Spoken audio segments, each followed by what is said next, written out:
मैं खुद एक बेटी हूँ, बहन हूँ, पढ़ाती भी हूँ और एक जर्नलिस्ट भी हूँ।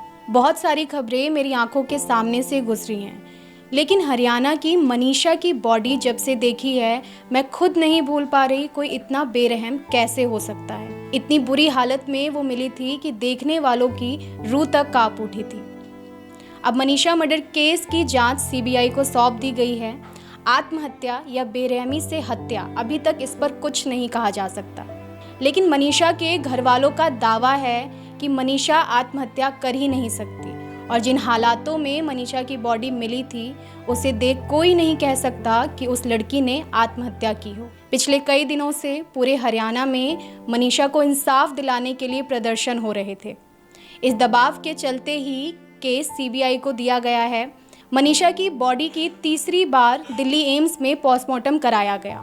गांव वाले और मनीषा के परिवार वाले हरियाणा सरकार की तरफ से इन दोनों मांगों पर मंजूरी मिलने के बाद 21 अगस्त को मनीषा के अंतिम संस्कार करने के लिए तैयार हुए।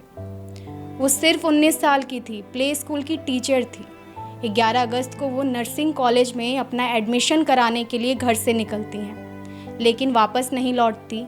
उसी शाम मनीषा के घर वाले लोहारू पुलिस स्टेशन में शिकायत दर्ज कराते हैं। अगले दिन तक मनीषा का कोई अता पता नहीं था और 13 अगस्त को मनीषा की डेड बॉडी सिंघानी गांव के खेत में मिलती है।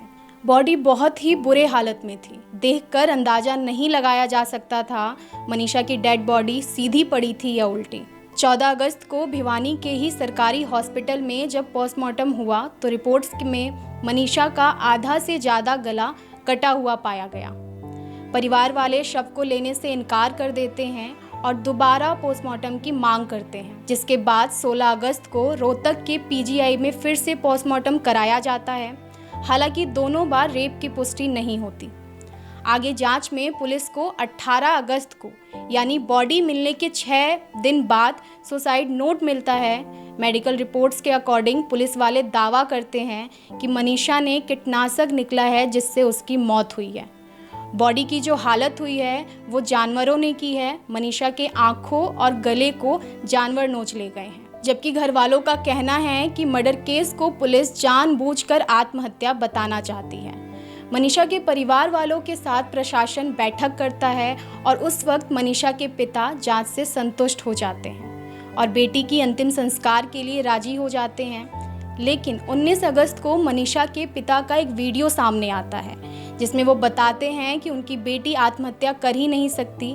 प्रशासन द्वारा उन पर दबाव बनाकर सहमति ली जा रही है, जिसके बाद मनीषा का अंतिम संस्कार नहीं किया जाता।